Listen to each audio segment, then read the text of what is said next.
आज हम एक ऐसे जबरदस्त और असरदार टूल को डिकोड करने जा रहे हैं जिसका इस्तेमाल दुनिया भर में बड़े और कॉम्प्लिकेटेड प्रोजेक्ट्स को मैनेज करने के लिए किया जाता है।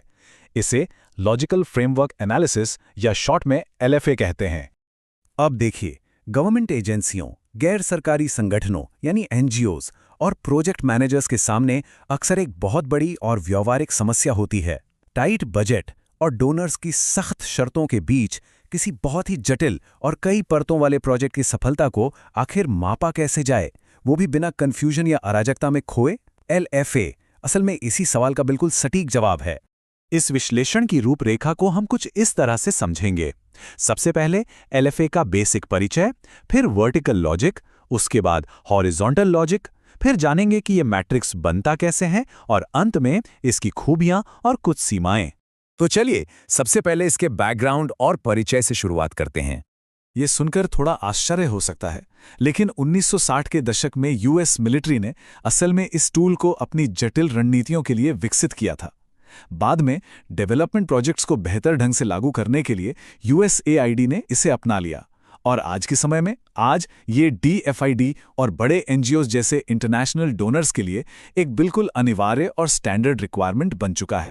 अब सीधे आते हैं इस मैट्रिक्स के कोर स्ट्रक्चर पर, यानी इसके वर्टिकल लॉजिक पर। इसे आसानी से समझने के लिए आइए इस पदानुक्रम को नीचे से ऊपर की तरफ पढ़ते हैं। एक बड़ा ही मजेदार उदाहरण लेते हैं जमैकन बॉबस्लेड टीम का। सबसे नीचे आती हैं गतिविधियां, जैसे ट्रेनिंग शेड्यूल बनाना और सही जगह ढूंढना। जब ये पूरी होते हैं तब हमें मिलता है एक आउटपुट, मतलब एक पूरी तरह से फिट टीम का सिलेक्शन। इस आउटपुट से एक बड़ा बदलाव आता है जो हमारा उद्देश्य है, जैसे कि 2002 के ओलंपिक्स में सीधे गोल्ड मेडल जीतना।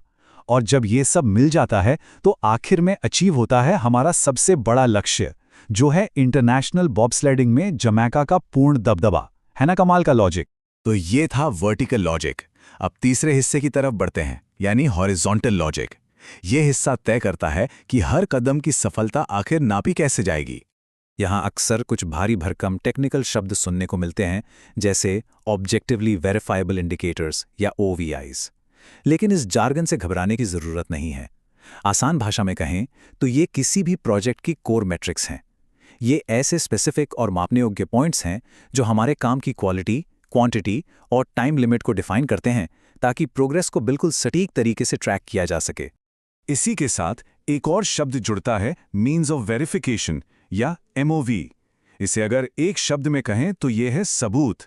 ये वो डेटा सोर्सेज या तरीके हैं जिनसे हम उन इंडिकेटर्स की जानकारी जमा करते हैं।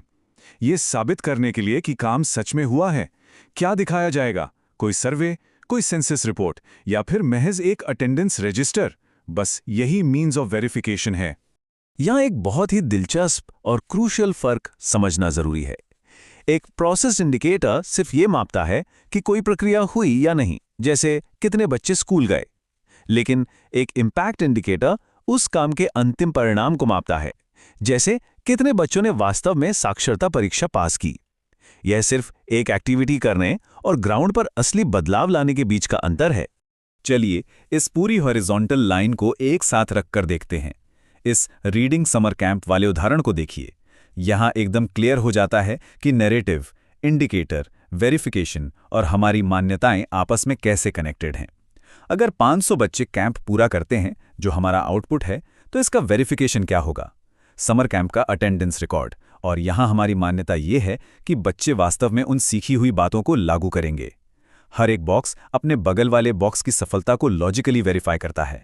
चौथा हिस्सा, ये ब्लूप्रिंट या मैट्रिक्स आखिर स्क्रैच से बनाया कैसे जाता है? इसे बनाने के लिए मुख्य रूप से 3 स्पष्ट चरण होते हैं। पहला चरण टॉप डाउन होता है, जहां एक ऑब्जेक्टिव ट्री के जरिए मुख्य उद्देश्य तय किए जाते हैं। फिर आता है दूसरा चरण, जहां हम लेफ्ट से राइट की ओर काम करते हैं और मेजरेबल इंडिकेटर्स और उनके सबूत तय करते हैं। और फाइनली तीसरा चरण, जो नीचे से ऊपर की ओर जाता है, जहां हम पीछे मुड़कर उन मान्यताओं और बाहरी जोखिमों को पहचानते हैं जो हमारे रास्ते में रुकावट बन सकते हैं। लेकिन रुकिए, यहां एक बहुत बड़ा कैच है। एक बेहतरीन LFA कभी भी किसी डेस्क ऑफिसर को अकेले बंद कमरे में नहीं बनाना चाहिए। सबसे बेहतरीन नतीजे तब मिलते हैं जब इसे पार्टिसिपेटरी प्लानिंग के जरिए बनाया जाए, यानी जमीन पर काम करने वाले लोकल पार्टनर्स और बेनिफिशियरीज को प्लानिंग में शामिल करना बिल्कुल जरूरी है। तभी ये रूपरेखा यथार्थवादी बन पाएगी। अब आते हैं इस विश्लेषण के 5वें और आखिरी हिस्से पर, इसकी खूबियां और कुछ सीमाएं। देखिए, एक तरफ तो इसके फायदे बहुत ही जबरदस्त हैं। ये टूल जवाबदेही और स्टैंडर्डाइजेशन के लिए एक सिंगल क्लियर डॉक्यूमेंट देता है। इसका अगर तो यानी if then logic cause and effect को बिल्कुल साफ कर देता है। लेकिन दूसरी तरफ पॉलिसी एनालिसिस में इसकी आलोचना भी होती है। हकीकत में जटिल सार्वजनिक नीतियां अक्सर इतनी लीनियर या सीधी नहीं होती। उनमें बदलती हुई राजनीतिक गतिशीलता होती है जो हमेशा एक साधारण से मैट्रिक्स में फिट नहीं बैठ सकती। और यही एंट्री होती है द किलर अजम्पशन की। जरा इस कॉन्सेप्ट पर गौर कीजिए। कल्पना करें एक ऐसे बाहरी कारक की जो पूरी तरह से प्रोजेक्ट के कंट्रोल से बाहर है। एक ऐसी अप्रत्याशित चीज जो एक झटके में पूरे फ्रेमवर्क को पटरी से उतार सकती है। ये वो रिस्क है जो किसी भी बड़े से बड़े प्रोजेक्ट को शुरू होने से पहले ही हमेशा के लिए खत्म कर सकता है। तो अंत में ये पूरा डीप डाइव हमारे सामने एक बहुत ही विचारोत्तेजक सवाल छोड़ जाता है।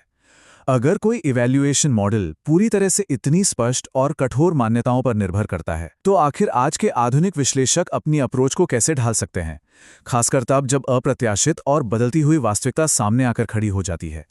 इस पर विचार जरूर कीजिएगा।